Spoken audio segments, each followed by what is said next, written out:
दोस्तों, इससे पहले वाले भाग में आपने सुना था रस्तोगी सर, राज और देव कैंटीन में बैठे चाय का इंतजार कर रहे थे और बातें कर रहे थे। इतने में ही एक 17-18 साल का लड़का उनकी चाय टेबल पर रख राज को धीरे से कहता है, सर एक बात कहें आपसे।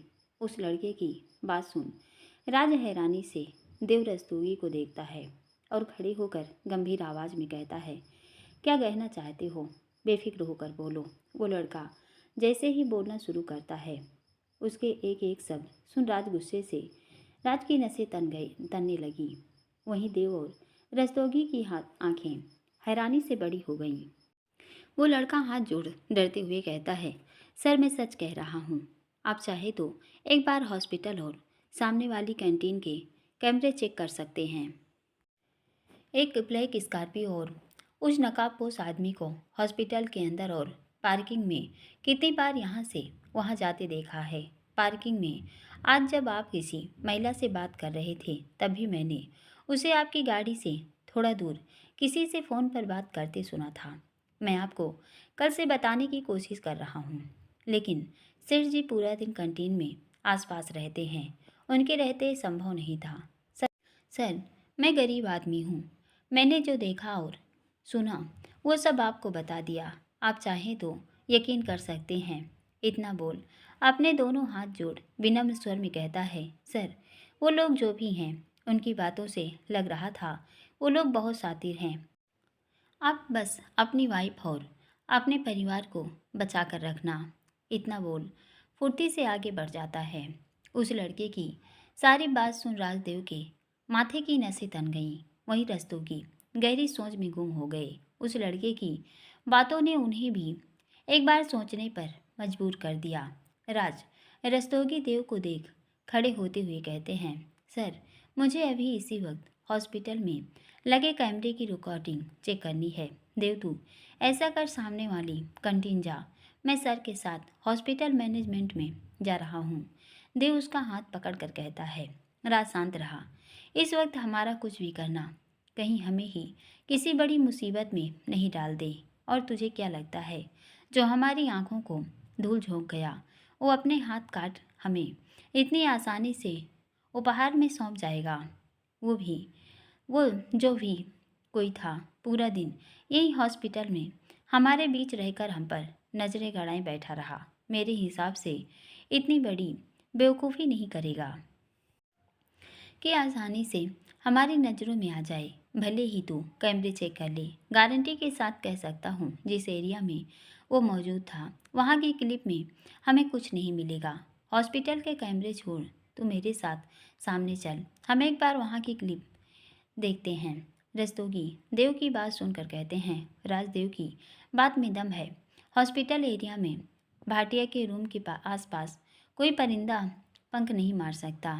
इतनी टाइट सिक्योरिटी है। रही बात हॉस्पिटल के कैमरे देखने की, तो मुझे भी यही लगता है उसने यहाँ आने से पहले ही सारी तहकीकात कर ली होगी, अपनी चाल को अंजाम दे दिया होगा। फिर भी इस वक्त नहीं, हम सुबह डॉक्टर पालीवाल के आते ही मैनेजमेंट से बात करके हर एक फ्लोर की रिकॉर्डिंग चेक करेंगे। शायद कहीं से कोई क्लू मिल जाए। अभी तुम देव के साथ जाकर सामने देखो, मैं अंदर जा रहा हूँ। बहुत देर हो गई हमें यहाँ आए। खन्ना पर मुझे रत्ती भर भरोसा नहीं। ये गद्दार किसी भी वक्त अपना घिनौना चेहरा दिखा सकता है। इतना बोल देव को इशारा कर अंदर चले जाते हैं। देवराज को लेकर सामने कैंटीन पर चला जाता है। उस वक्त वहाँ एक बुजुर्ग आदमी दुकान की सफाई कर रहा था। देवराज उससे बात कर पिछले 2 दिनों की पूरी रिकॉर्डिंग चेक करते हैं, लेकिन उन्हें वहां से कोई क्लू नहीं मिलता।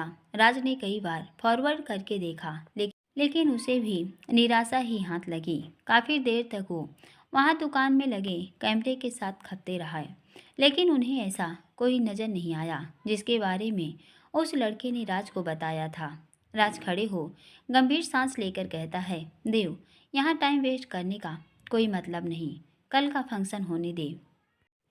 उसके बाद हमें इसी केस पर अपना फोकस रखना है। चल तू अंदर जा, मैं सुबह 11 बजे से पहले आ जाऊंगा। देव शांत लहजे में कहता है, राज इस भाटिया के चक्कर में कल सुबह चैम के फंक्शन में राज उसके कंधे पर हाथ रखकर कहता है, हमारे लिए इस फंक्शन से पहले देश की सेवा है देव। जिस दिन हमने ये खाकी वर्दी पहनी थी उसी वक्त अपनी सोशल लाइफ को भुला दिया था। पुलिस वालों के लिए सबसे पहले उनका फर्ज है, बाकी चीज़ें बाद में। तू अकेला नहीं रहेगा इन कमीनों के बीच। सुबह होने वाली है, मैं घर जाकर जल्दी से काम निपटा कर आता हूँ। इसे इसकी सही जगह पहुँचाकर एक साथ घर चलेंगे। देवराज की बात सुन भावुक हो उसे गले लग जाता है। वो उसके कान में फुसफुसाते हुए कहता है, अपनी सोना को मना लिया ना? राज मुस्कुराते हुए कहता है, मना लिया छोड़। आज सोना ने देरे राज की बोलती बंद कर दी। वो शर्ट में सारी बातें देव को बताता है। राज गंभीर आवाज में कहता है, उसका गुस्सा, क्रोध से जलती बड़ी बड़ी आंखें, तनी प्रत्यंचा सी भवें, मार डाला मुझे उसके रूप ने देव। सपने में भी नहीं सोचा था कि मेरी नाजुक परी के अंदर इतना गुस्सा भरा होगा। देव उसके कंधे पर हाथ रख गंभीर स्वर में कहता है, राज तूने कारनामा ही ऐसा किया है जिससे उसका दिल दुखा और वो इस कदर नाराज हो गई तुझसे। वरना एक बार को सेज को गुस्सा आ सकता है, लेकिन शीतल को गुस्सा इम्पॉसिबल। उसका जैसा नाम है ना, वो बिल्कुल उसके रूप में है, समझा? अब जब तुझे उसके रौद्र रूप के दर्शन हो गए हैं तो आइंदा से कोई गलती मत करना, वरना आज तो तेरी बातें सुनकर वो मान गई। अगर तूने दोबारा उसका दिल दुखाया, उसे अपने से अलग करने का सोचा भी ना, तो वो तेरा क्या हाल करेगी मैं खुद नहीं जानता। साले, जब तुझे गुस्सा आता है ना तो तू सब भूल जाता है। राज थोड़ा शांत रहकर कहता है, शीतल समझदार ही नहीं, बहुत शांत और प्यारी बच्ची है। चल उसके उठने से पहले घर जा। राजदेव थोड़ी देर वहीं खड़े बात कर रहे थे। उसके बाद राजदेव के गले मिल उसे सुबह जल्दी उठने का बोल घर निकल गया। राज जितनी स्पीड से हॉस्पिटल पहुंचा उसी स्पीड से घर आया। घर के कुछ देर पहले ही उसने गाड़ी बंद कर दी। वो आहिस्ता से गेट खोल अंदर आता है और गाड़ी खड़ी कर चुपचाप अपनी जेब से चाबी निकाल गेट खोल अंदर आ जाता है। इस वक्त घड़ी सुबह के 3:30 बजा रही थी। अभी पूरी शांति छाई हुई थी घर में। सभी अपने अपने कमरों में सोए हुए थे।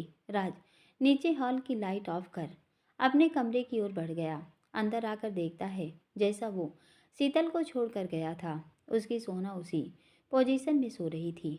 राज जल्दी से वॉशरूम में चला जाता है और हाथ मुंह देकर टेबल पर रखा पानी पीकर शीतल की बगल में आकर लेटता है और उसे कमर से पकड़ अपने सीने से लगा लेता है।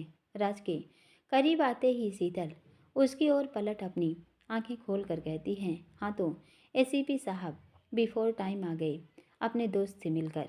शीतल की बात सुन राज एकदम से उठकर लाइट ऑन कर उसकी आंखों में देख हैरानी से कहता है, इसका मतलब तुम जाग रही थी सोना? शीतल फुर्ती से राज की गोद में सर रख उसकी कमर में अपने हाथ लपेट उसके हाथों को चूमते हुए कहती है, एसीपी साहब आपने जब हमें अपनी बाहों से अलग किया ना, उसी पल हमारी नींद खुल गई थी। राज उसका माथा चूम कर कहता है, तो तुमने मुझे रोका क्यों नहीं? कोई सवाल क्यों नहीं किया सोना? इतनी रात घर से बिना तुम्हें बताए यूं गाड़ी लेकर जाना? शीतल राज के होंठों पर उंगली रखकर कहती है, क्या पूछते राज? आपके साथ इतने महीने से एक ही छत के नीचे रह रहे हैं, आपके चेहरे और आंखों को पढ़ना सीख गए हैं। आपने जब भाटिया के बारे में हमें बताया तब आप जीजू को लेकर कितना बेचैन थे, हमें एहसास था राज। आप उन्हें अकेले वहाँ नहीं छोड़ेंगे। थोड़ी देर के लिए तो आप अपनी तसल्ली के लिए उनसे मिलने जरूर जाएंगे, हमें पता था। शीतल मुंह बनाकर कहती है, लेकिन राज आपने गाड़ी बहुत तेज चलाई, इसके लिए हम आपसे गुस्सा। राज एकदम से शीतल को अपनी बाहों में लेकर ऊंचा करते हुए कहता है, देवी जी गुस्सा बिल्कुल नहीं। रात में देखा तुम्हारा टसन, अभी तक सदमे में हूँ तुम्हारे इस रूप के देख, इसलिए अब गुस्सा नाराजगी ये सब तुम्हारे होठ पर नहीं आने चाहिए। मेरी जान निकलती है तुम्हारे गुस्से से यार। शीतल से शरारत से कहती है, अरे वाह क्या बात है एसीपी। राज अग्रवाल को भी डर लगता है अपनी बीबी से। वाह, ये तो दुनिया का 8वां अजूबा हो गया। शीतल, राज अग्रवाल से भी मैं भी इतनी हिम्मत है कि अपने एटीट्यूड से सबकी बोलती बंद कराने वाले एसीपी को उसकी बीबी ने कितनी आसानी से डरा दिया। शीतल अपने बैग पर हल्के से मारते हुए कहती है, great, well done Mrs Agarwal, आपका नाम तो गिनीज बुक में दर्ज होना चाहिए। राज भी उसे देख शरारती अंदाज में कहता है, यार सोना, बेबी नामक खतरनाक प्राणी से मैं क्या, अच्छे अच्छे महानुभाव डरते हैं। पृथ्वी का सबसे भयंकर जीव यही है जिससे दुनिया का हर शादीशुदा मर्द डरता है। शीतल उसके सीने पर मारते हुए कहती है, अच्छा तो हम खतरनाक हैं। रुकिए आप, चलिए नीचे, माँ पापा जी को आपकी शिकायत करते हैं। एक तो आप हमें इतनी रात बिना बताए घर से बाहर गए, हमने कोई सवाल जवाब नहीं किया। इतनी सीधी बीबी को खतरनाक, भयंकर, ऐसी उपमाएं। हाँ, कभी तो प्यार से कुछ कहा करिए, हमेशा सड़ू ही रहेंगे।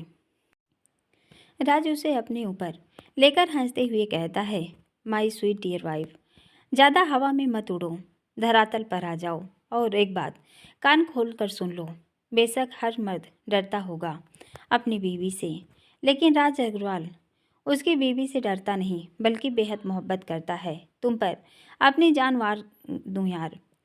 इन उपमाओं की क्या बात है? शीतल उसके मुंह पर अंगुली रखकर कहती है, क्या है? रात सुबह होते ही शुरू हो गए, क्या अनाप शनाप बोल रहे हैं? जाइए, हमें बात नहीं करनी आपसे। राज उसकी आंखों में देख शरारत से कहता है, तो यहाँ किससे पड़ी है बात करने की? हम तो कुछ और ही करने के मूड में हैं। तुम एक बार परमिशन तो दो। बातों में वो मज़ा नहीं मेरी जान जो तुम्हारे साथ प्यार भरे लम्हों की सैर पर आता है। ये सोना, मेरा पसंदीदा मॉर्निंग रोमांस, तुम्हारा जिमिंग टाइम। शीतल उसकी बातों से सिहरते हुए कहती है, नहीं राज, वो कल रात माँ ने आपसे दूर इतना बोल एकदम से राज से अलग होते हुए कहती है, हटिए, हमें नहाकर नीचे जाना है। माँ को बोला था 4 बजे हम आपको मंदिर में मिलेंगे। राज उस पर अपनी पकड़ मजबूत कर उसकी कमर पर अटखेलियाँ करते हुए कहता है, इतना हड़बड़ाती क्यों हो यार? तंग कर रहा हूँ तुम्हें सोना। अपने घर के रीति रिवाजों को बचपन से देखा है। मम्मा ने जब तुमसे कहा मैं वहीं था। तुम जानती हो ना, तुम्हारा पति पुलिस वाला है, सबके साथ बैठा जरूर था, लेकिन जब मम्मा तुमसे कोई बात करती है ना तो मेरा पूरा टेंशन और कान एक्टिव हो जाते हैं। डियर वाइफ, राज उसकी गर्दन पर अंगुलियां चलाते हुए कहता है, ए सोना, ज़्यादा डीपली रोमांस पर तो आज पूजा तक ब्रेक है। लेकिन यहाँ इतना बोल उसकी धड़कनों पर हल्के हल्के अंगुलियों से टच करते हुए कहता है, इतना सा तो अपना स्पर्श यार, इतनी सी गुस्ताखी मना मत करना। सोना, मेरे बेचैन दिल का करार है तुम्हारा दिल, जिसे मैं अपने होठों से छूते ही सारी चिंताओं से मुक्त हो जाता हूँ। एक अलग ही एनर्जी आ जाती है मुझ में।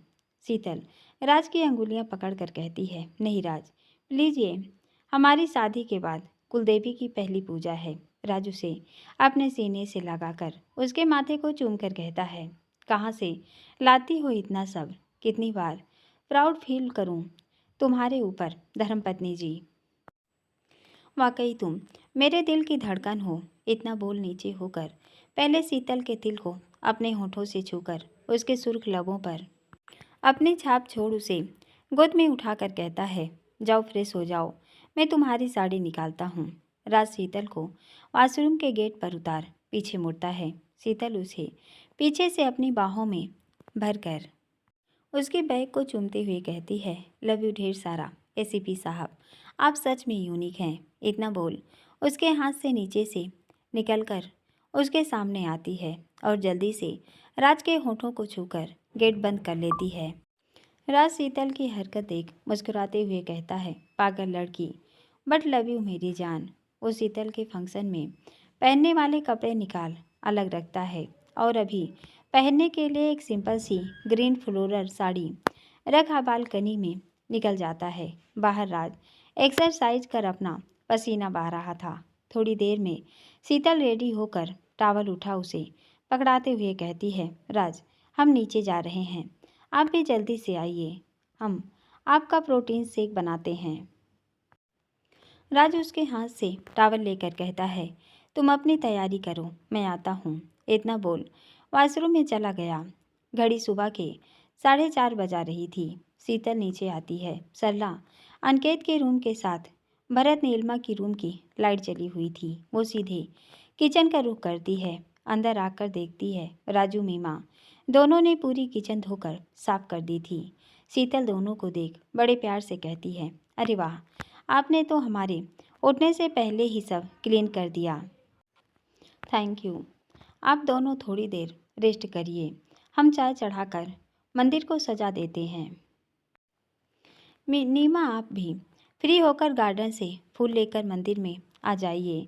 राजू मीमा एक साथ जी भाभी।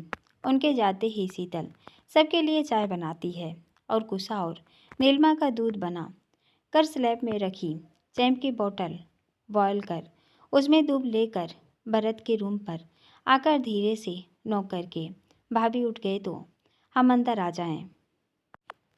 शीतल की आवाज़ सुन भरत गेट खोल कर कहता है, आओ शीतल।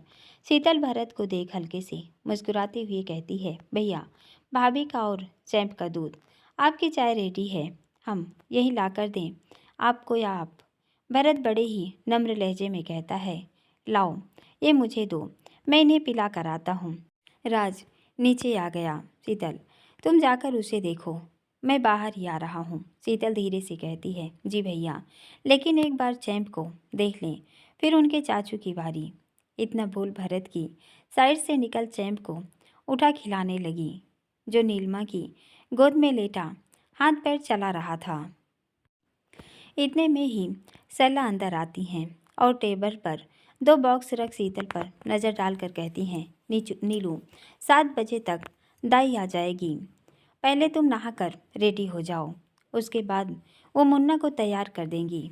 गुरुजी 9 बजे हवन शुरू करा देंगे, तब तक बेटा कुछ खाना नहीं है तुम्हें और भारत को, लेकिन 2-3 बार दूध पी सकती हो। तुम्हारे पापा ने इसलिए ही पूजा जल्दी रखवाई है, ताकि उनकी बहू को ज़्यादा देर भूखा न रहना पड़े। नीलिमा मुस्कुराते हुए कहती है, मम्मा हम टाइम का ध्यान रखेंगे। सरला एक नज़र शीतल को देकर कहती हैं, शीतल तुम नहाकर नीचे आई हो? शीतल शांत लहजे में कहती है, जी माँ। सरला गहरी आवाज़ में कहती हैं, बाहर आओ, गुरुजी के खाने में क्या बनेगा बताती हूँ। शीतल जल्दी से नीलिमा की गोद में बेबी को सुला सरला के पीछे आती है। बाहर आते ही सरला शीतल का हाथ पकड़कर कहती हैं, कल रात समझाया था ना कि नहाने के बाद किसी को नहीं छूना, और तुमने बेबी और नीलिमा को, जबकि तुम अच्छे से जानती हो अभी शुद्धि नहीं हुई, नीलिमा को नहीं छूना था बेटा, अभी उसका पीरियड, अब तुम किचन में ध्यान रखना था ना। शीतल डरते हुए कहती है, सॉरी माँ, वो गलती हो गई, हम अभी फ्रेश होकर आते हैं। इतना बोल जल्दी से अपने रूम में आती है और फटाफट दोबारा नहाकर किचन में सरला की मदद से गुरुजी का खाना रेडी करती है। मंदिर को पहले ही उसने धोकर सजा दिया था। आज कुल देवी की पूजा के बाद ही मंदिर में जोत जलनी थी। राज भरत ने सर्वेंट के साथ पूरा हॉल अच्छे से सेट करवा दिया। शीतल सरला ने पूजा की सारी सामग्री तैयार कर ली थी। 8 बजे तक पूरी मित्तल फैमिली आ गई थी। भरत निशांत गुरुजी को लेने गए थे। थोड़ी देर में ही अर्जुन रागिनी भी आ जाते हैं। सरला रागिनी को नीलिमा बेबी को रेडी करने का बोल अनिकेत की तरफ चली जाती हैं। कृष्णा मीना रोशनी को लेकर गेस्ट रूम में नानी माँ के पास बैठे थे। वहीं सेजल शीतल के साथ किचन में बाकी के काम निपटा रही थी। लगभग 8 बजे तक किचन का सारा काम हो गया। सरला किचन की सारी तैयारी देख शीतल का गाल छूकर कहती हैं, शाबाश मेरे बच्चे, जितना उम्मीद थी उससे भी बढ़िया तैयारी की है तुमने। वो भी समय से। अब दोनों बहनें कमरे में जाओ और 10-15 मिनट सुस्ता लो।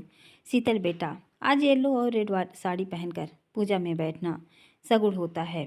शीतल कहती है, जी माँ। दी चलें? सेजल उसका हाथ पकड़कर कहती है, चल सीतू। जैसे ही दोनों बहनें रूम में आती हैं, शीतल सेजल को काउच पर बिठा झट से उसकी गोद में सर रख उसके हाथों को पकड़ लेती है। सेजल शीतल का चेहरा प्यार से छूकर कहती है, क्या हुआ गुड़िया, थक गई? शीतल बड़े प्यार से कहती है, नहीं दी, थकान बिल्कुल भी नहीं है, बस आज बहुत दिनों बाद आपसे मिले हैं ना, इसलिए आप अपने को रोक नहीं पाए। दी जीजू को मिस कर रहे हैं, सब यहाँ हैं, लेकिन जीजू। सेजल उसके बालों में अंगुलियां चलाकर कहती है, सीतू, देव को तो मैं भी मिस कर रही हूँ, उनके बिना यूँ अकेले फंक्शन में आना, लेकिन हम कुछ नहीं कर सकते, उनकी जॉब चार्ट का हमें पता है गुड़िया। दोनों दोस्त अपने काम को लेकर बहुत बहुत सजग हैं, हमें उनका साथ और हिम्मत बनना है। डोंट वेरी, शाम को अभी की कसर निकाल लेंगे। शीतल सेजल को देख हंसते हुए कहती है, बिल्कुल जीजू की कॉपी बन गए हो। सेजल उसके गाल खींच कर कहती है, और तू अपने सड़ू की। दोनों बहनें एक दूसरे को देखती हैं और खिलखिलाकर हंस पड़ती हैं। इतने में ही राज रेडी होने अपने रूम में आता है। शीतल को सेजल की गोद में लेटे देख हैरानी से कहता है, सेजल क्या हुआ सोना को ये ऐसे? सेजल राज को देख शरारत से कहती है, देवर जी, मेरी बहन अपनी पति को याद कर मेरी गोद में सो गई, अब आप आ गए हैं तो इसे उठाकर रेडी करिए, मैं नीचे देखूं। मम्मा पापा अभी तक नहीं आए, घर से निकले तो टाइम हो गया। राज शीतल पर नजर डालता है, जो सेजल की गोद में लेटी मुस्कुरा रही थी। वो दोनों को देखकर मुस्कुराते हुए अपने कपड़े निकालने अर्मिला की तरफ बढ़ गया। सेजल के जाते ही शीतल राज को पीछे से हक करके कहती है, राज थकान हो रही है, एक बार गुनगुने पानी से वापस। राज पीछे मुड़कर सख्त लहजे में कहता है, कोई ज़रूरत नहीं, चुपचाप रेडी हो जाओ। शीतल मुंह बनाकर कहती है, सड़ू कहीं के, हर वक्त मुंह चढ़ाकर बात करेंगे। राज उसकी कमर में हाथ लपेट उसे अपने सीने से लगाकर कहता है, सब सुनाई पड़ता है सोना मुझे। उसके कंधे पर अपनी चिन टिका कर कहता है, अच्छा एक शर्त पर तुम वापस नहा सकती हो, ये बताओ क्या नाम सोचा है चैम्प का? शीतल उसकी ओर मुंह करके फुल एटीट्यूड में कहती है, क्यों बताएं, आप भी सबके सामने सुनना एसीपी साहब, हम तो अभी आपको भी नहीं बताएंगे। राज उसकी कमर पर दबाव बनाकर कहता है, मेरी बिल्ली, मुझे ही इसे म्याऊं। शीतल अपनी आंखें बड़ी करके कहती है, क्या कहा हमें बिल्ली, अब आपको न पंजा मार कर दिखाएंगे। राज उसके कान से होंठ लगा मदहोशी से फुसफुसाते हुए कहता है, अपनी इतनी क्यूट बिल्ली का पंजा भी मंजूर है धर्मपत्नी जी, मुझे बस शर्त यह है, आपके पंजे का अंदाज रात की खामोशी में देखना चाहूँगा। इतना बोल उसके कान की लो पर अपने होंठ रख हल्के से उन्हें अपने में दांतों के बीच दबा लेता है। राज की हरकत से शीतल की आह निकल गई, वो राज की बाहों में कसमसाने लगी। राज शीतल के गाल से अपना गाल सटाकर कहता है, ए सोना, तुम्हें झूठा कर दिया, अब जाओ जाकर नहा लो। इतना बोल शीतल को देख बालकनी में भाग जाता है। शीतल पीछे मुड़कर कहती है, राज बहुत दुष्ट हैं आप सच में। वो मुस्कुराती हुई अपने कपड़े लेकर वॉशरूम में चली जाती है। नीचे भरत निशांत गुरुजी को लेकर अग्रवाल हाउस पहुंच चुके थे। गुरुजी के थोड़ी देर बाद ही महेश्वरी फैमिली आ गई। सभी एक दूसरे से मिलते हैं। अनिकेत दीवान जी को देख कहते हैं, दीनू एको कहाँ रह गया, फ़ोन कर, अभी तक पहुंचा क्यों नहीं? दीवान जी शांत स्वर में कहते हैं, रास्ते में हैं, अकेला आ रहा है। अंकित ईशांत के साथ बाद में हॉस्पिटल से सीधा आएगी। सुमन वर्षा सेजल कृष्णा के साथ हॉल में बैठे थे। सुमन जी की निगाहें रह रहकर अपने लाडों को ढूंढ रही थी। अपनी मम्मा की मनोदशा समझ सेजल उनके कंधे पर हाथ रखकर कहती है, मम्मा सीतू रेडी हो रही है, आंटी ने उसे थोड़ी देर रेस्ट करने भेज दिया था, भैया और वो दोनों आते होंगे। सुमन हल्के से मुस्कुराकर कहती हैं, हाँ आज देव बेटा भी नहीं है बच्चे, सौर ने बताया कुछ इमरजेंसी ड्यूटी पर है। सेजल धीमे स्वर में कहती है, हाँ मम्मा लंच तक आ जाएंगे। इतने में ही उसकी नज़र सीढ़ियों से उतरते राशि पर पड़ती है। दोनों को एक ही रंग में देख सेजल के चेहरे पर मुस्कान आ गई। वो सुमन को सामने देखने का इशारा करके कहती है, मम्मा आ गई आपकी बिटिया। सुमन जैसे ही अपनी नज़रें उठा सामने देखती हैं, शीतल राज को देख उनकी आंखें खुशी से नम हो गईं। सेजल हैरानी से कहती है, मम्मा क्या हुआ? आपकी आंखों में आंसू। सुमन अपनी आंखें पोंछ हल्के से मुस्कुरा कर कहती हैं, देख सेजल, कितने प्यारे लग रहे हैं दोनों एक रंग में। सीतू तो और निखरती जा रही है। इसके चेहरे को देख ऐसा लग रहा है जैसे हमें बहुत जल्द गुड न्यूज़ मिलने वाली है। सुमन की बात पास बैठी सरला और कृष्णा ने भी सुन ली थी। उनके बोलते ही उन दोनों की नज़रें भी राशि के ऊपर ठहर गई। दोनों एक दूसरे को देख आंखों से कुछ इशारा करती हैं। सरला धीमे स्वर में कहती हैं, सुमन जी, हो सकता है आप जल्दी नानी बन जाएं, बट अभी तो मुझे शीतल की तरफ से कोई हिंट नहीं। हाँ, सेजल बिटिया ज़रूर गुड न्यूज़ दे सकती है। सरला की बात सुन सेजल के मन में एक टीस सी उठ गई। देव की बात याद आते ही उसकी आंखों के कोरे भी गीले हो गए, जिसे उसने बड़ी सफाई से अपनी आंखों में जब्त कर लिया। इतने में ही शीतल सुमन को देख दौड़ते हुए उनकी तरफ लपकती है कि राज उसकी साड़ी का छोर पकड़ गहरी आवाज़ में कहता है, आराम से सोना, सब आज यही हैं पूरा दिन, खूब इंजॉय करना, लेकिन अपना भी ध्यान रखना। मैं यहाँ की पूजा फिनिश कर ड्यूटी पर जाऊँगा। लंच तक मैं और देव आ जाएंगे, ठीक है? शीतल राज की तरफ देखकर कहती है, जी एसीपी साहब।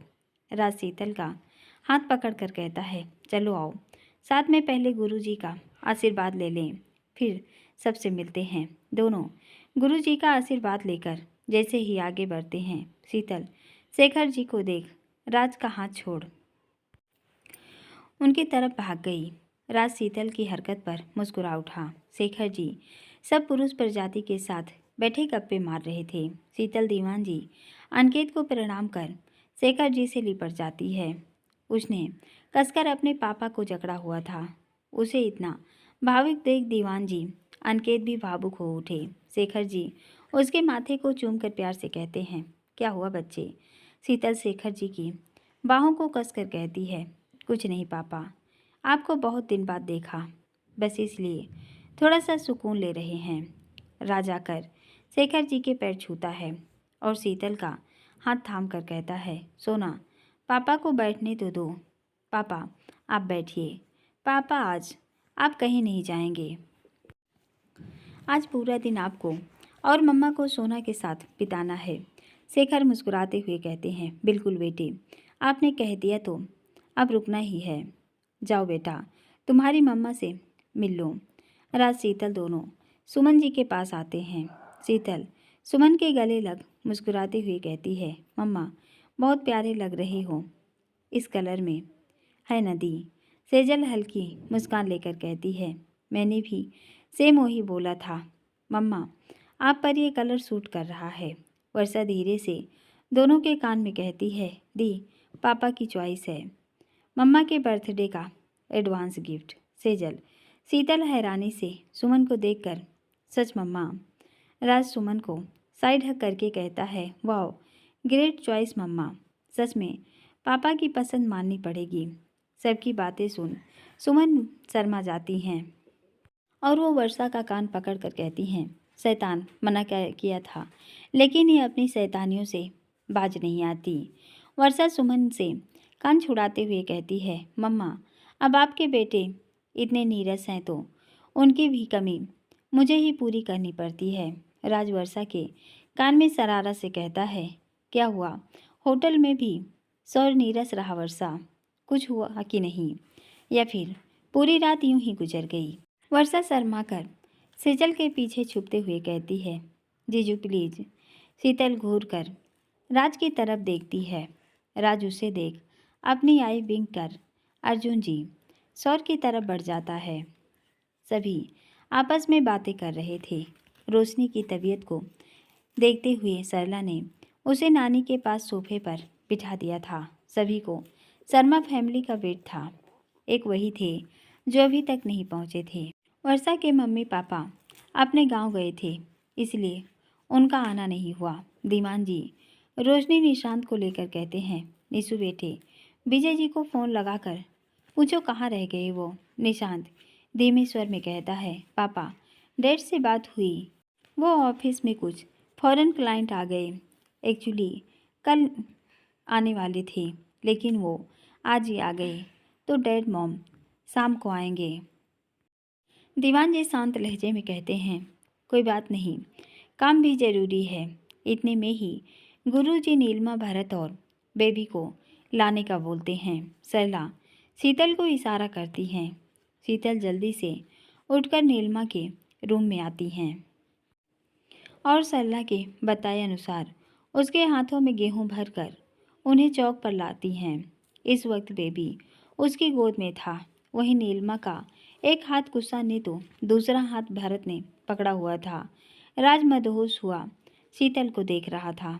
अर्जुन जी राज के कंधे पर हाथ रखकर कहते हैं, साले साहब क्या बात है, अपनी सोना और सिंड्रेला के साथ पहुंच गए स्वप्नलोक में। राज बेख्याली में कहता है, जीजू यार देखिए ना, सोना चैम्प के साथ कितनी प्यारी लग रही है। अर्जुन जी शरारत से कहते हैं, अब आपकी बीवी है, आपको तो प्यारी ही लगेगी ना।